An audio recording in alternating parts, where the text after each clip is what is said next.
All right, game over. Michigan wins it in a sweaty, scary game. Before I get into how Michigan performed in general, I just got to say, Maryland, you played a hell of a game. You looked really good. Taulia, that's his name. I keep wanting to say Taulia. Taulia Tagovailoa looks really good. Maryland's dangerous. Maryland's a very dangerous team. That offensive attack is really good. Those corners are no joke. The pass attack on defense is also, and offense, are both really, really good. And I don't think there's one game on Maryland's schedule, honestly, for these next few games that they can lose. I mean, they can lose them, obviously, but if them losing those games, I see as less likely, especially now. Maryland going into this game was a team that has looked really good all season, but again, they haven't played anybody. Their toughest opponent being Southern Methodist a week ago, and they did win that game and looked really good. And Michigan was kind of the same way. I mean, going into this game, not really playing anybody at all, and we definitely struggled in this game, both offensively and defensively. Defense didn't look great for vast majority of this game. I mean, Maryland could just... What really irritates me is when they're able to just hand the ball off and get 5 or 6 yards just like that. It just makes the drive so much easier for them to march down the field and score, and they were able to do that a few times. I don't know. The defense just looked inconsistent. Now I know Maryland's a really dangerous offense, but they're not. Again, they're not an Ohio State offense or anything like that. So we've definitely got some things we got to clean up defensively. But it was mostly just a lot of the same guys. Mike Morris looked really good. Mazi Smith looked really good.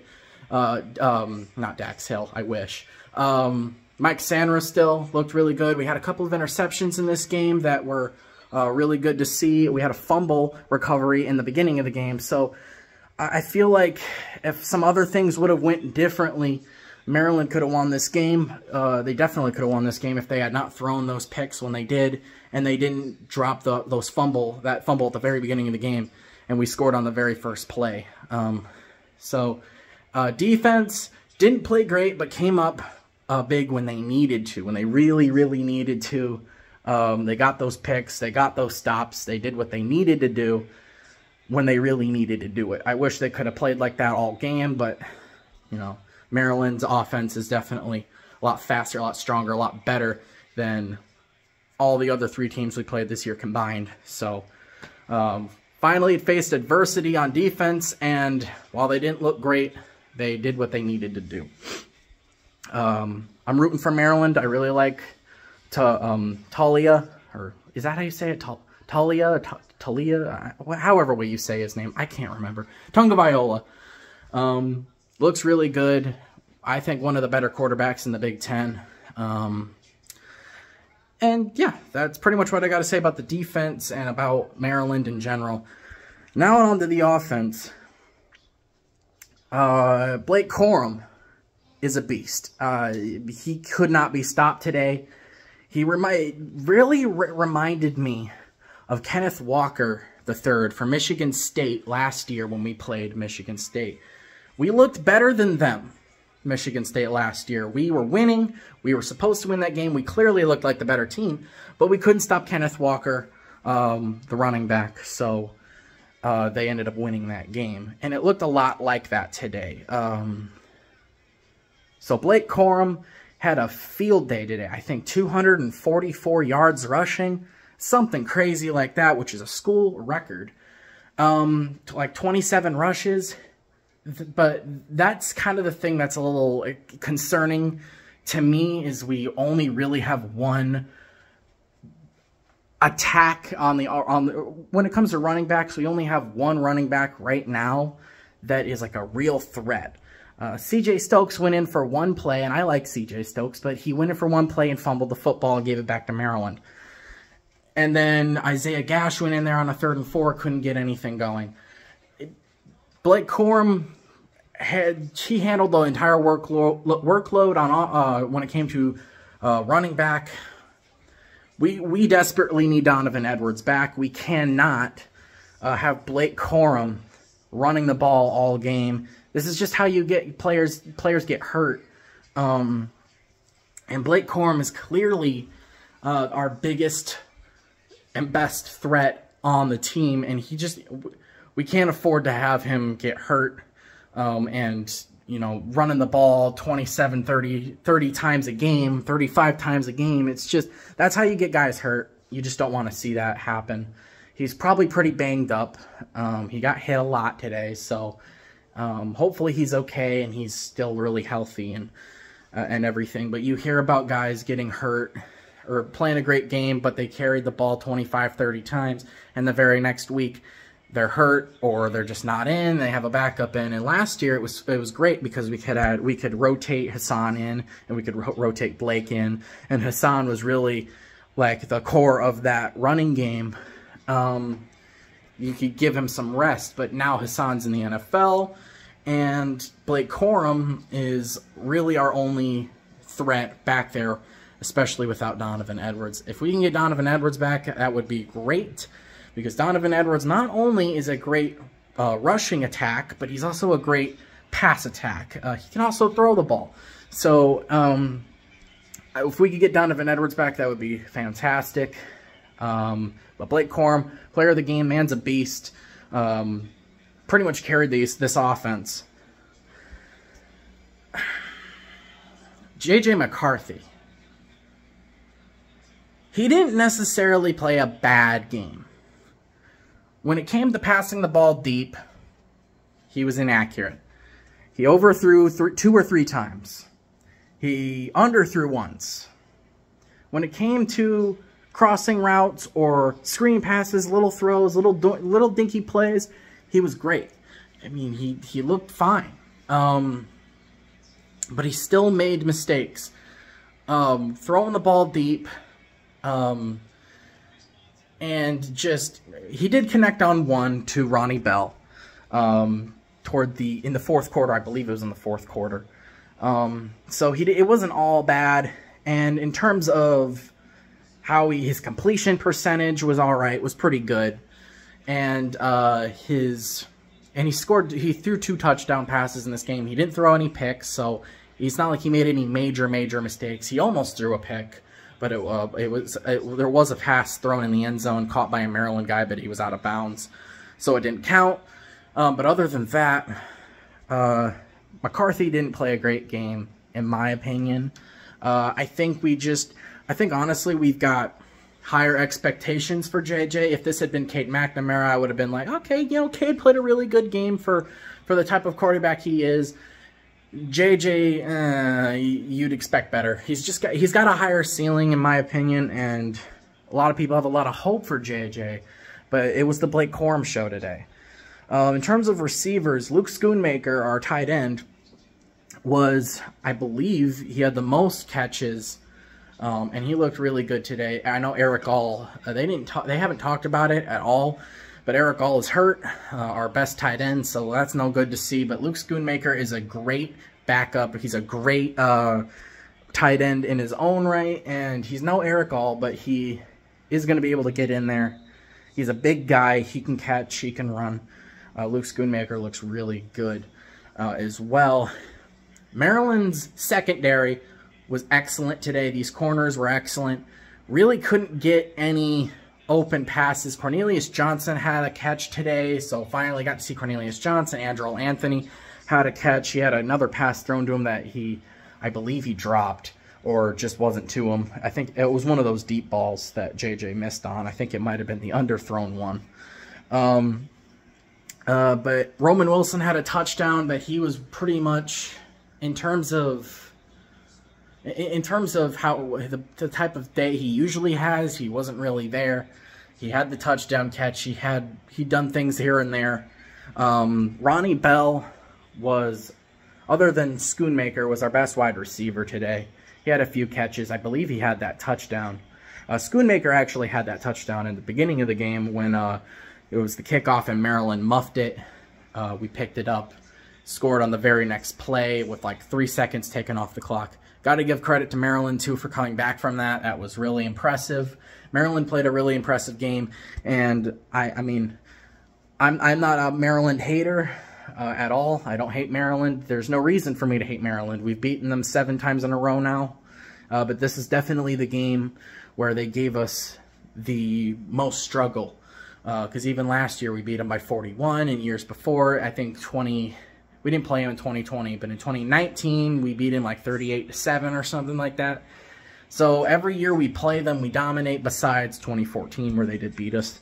That was a terrible year for us, but ever since they've joined the Big Ten, they beat us once, and then we've won 7 straight. So Maryland is a program that is on the up and up. They are getting better and better, and I definitely think that it was a good thing that we still won this game. Ended up coming out with a win. We were the better team. Even though we didn't look like it, we were the better team today, and I really feel like. I feel like it was mostly just the fact that Maryland made mistakes when they couldn't. And, you know, Maryland, against worse opponents, they can make mistakes and get away with it. But Michigan's a much better team than any of the teams they've played so far. And you just really can't make those kinds of mistakes against Michigan or any, like, elite team. But Maryland, a team on the up and up. I'm rooting for them. I hope that they're in second in the Big Ten East. They won't, but I hope that they're at least up there. I feel like right now Michigan's in the second place in the East because we did beat them, and Ohio State, to me, clearly is the best team in the Big Ten right now. Probably one of the best teams in the country. What else is new? But Maryland's in that conversation. Penn State won today. They struggled a little bit in the beginning, but they pulled away against Central Michigan. And other teams are playing later on today. Michigan State starts soon. Iowa and Rutgers will be a good one. That should be a defensive game right there. 2 really great defenses up against 2 pretty subpar offenses. Wisconsin, Ohio State's tonight. I expect a blowout, but you know, I can hope and dream, right, that Wisconsin wins that game. I hope to God they do, but they won't. I really hope Wisconsin wins that game. That would be fantastic. And confusing, because they lost to Washington State a few weeks ago. So, yeah, that's my review on Michigan. I should have a video out either Sunday or Monday about the rest of the Big Ten and how I feel more in depth when I make my weekly video. I'll just sit down in front of my computer, talk about all the Big Ten games and just predictions for the next games and whatever, and just sit and talk for 30 to 40 minutes about Michigan, or not about Michigan, the rest of the Big Ten, Ohio State and all them. So that'll be the next video you guys see. But Michigan gets it done today against probably one of the more tougher opponents we faced all year. We're going to face all year. Who knows? They could be the second best team we've played. The second best team we play all season, other than maybe Ohio State or Penn State, maybe the 3rd best. I don't know. We still don't know. But, you know, Penn State's a team that's looked dangerous, but not today. They didn't look as dangerous. They just kind of pulled away against inferior competition, and that really just, I don't know. But, yeah, we'll talk about it in the next video. You should see that by Sunday or Monday. Michigan gets it done. It was scary. I expected a closer game. Was hoping, I mean, 34-27 was the final score, if I haven't said it yet, 34-27. It should have been 34-19, but we let them score in garbage time. I mean, not really garbage time, but with barely any time left on the clock. They kicked the onside kick, and we recovered. And that's how we won the game. So, yeah, Blake Corum, thank you for saving this offense today. Hopefully we can clean this up, and also hopefully we can stop doing this 2-play caller thing on offense. It's ridiculous. It's freaking ridiculous. Sharon Moore and Mike Wes or whatever his name is, there shouldn't be 2-play callers on offense. We don't have 2-play callers on defense. Almost no other team in the country has 2-play callers on offense. I don't understand it. It's stupid. And Joel Klatt had, you know, the commentator, he made a good point when he had an interview with these offensive coordinators, these co-offensive coordinators, and when he asked who's going to do the primary play calling, who's going to make the play calling, they couldn't give you an answer. We're both going to do it. Well, no, that'll work great against UConn and Hawaii when you can just run the ball down their throat all game. But against Maryland or better teams like that, no. They're gonna need to figure that out and figure out who's gonna be calling the plays offensively, because it can't be two play callers. That's just ridiculous. Jesse Minter is our defensive play caller. So, I mean, we have one play caller on defense, and I will give Jesse Minter this. Jesse Minter has done a really good job with this defense, given the circumstances of this defense. Given the fact that we lost 51% of our defense to either graduation or to the NFL draft. We've lost two of our edges, and Aiden Hutchinson and David Ojabo, so we don't have that edge threat that quarterbacks are scared of like we did last year. Right now, this offense does not look as good as last year's offense. Hopefully that changes. Hopefully this offense is better. Hopefully this offense fixes the mistakes it makes. Hopefully McCarthy works on his deep ball, because they weren't very good today, and you know, you could attribute that mostly to these corners of Maryland being really good. But Maryland doesn't have the best corners in the country, not even in the Big Ten. So they got to fix that. They definitely got to fix that. And it's like, it's great, whatever, we can run the ball just like we always can, but it's not like last year where we had 2 or 3 guys we can sub in and out. We've got Blake Corum and 2 freshmen. Just not going to work. So we got to fix that as well. But yeah, that's pretty much all I got to say. I've gone on for way too long. I thank you guys for watching. Subscribe. Watch the next video where I talk about the rest of the Big Ten. All right, see you later.